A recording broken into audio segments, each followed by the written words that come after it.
আপনি কি রাত 10টার পরে খাবার খান বা মাঝরাতে ফ্রিজ খুলে কিছু না কিছু খেয়েই নেন?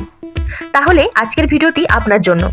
কারণ রাতে দেরি করে খাওয়ার অভ্যাস নীরবে আপনার শরীরের ভেতরে বড় ক্ষতি করছে।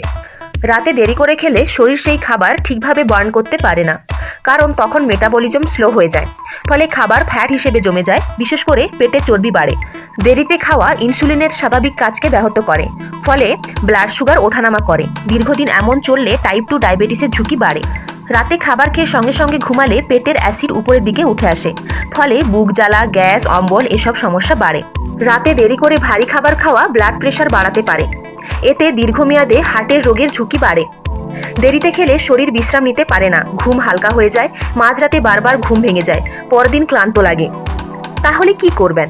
ঘুমানোর অন্তত 2 থেকে 3 ঘন্টা আগে রাতের খাবার শেষ করুন। হালকা ও সহজপাচ্য খাবার খান, রাতের খাবার কম পরিমাণে খান। আজ থেকেই অভ্যাস বদলান, কারণ ছোট ছোট অভ্যাসই ভবিষ্যতে বড় রোগের কারণ হতে পারে। ভিডিওটি ভালো লাগলে অবশ্যই লাইক, শেয়ার, সাবস্ক্রাইব করুন। ভালো থাকুন, সুস্থ থাকুন।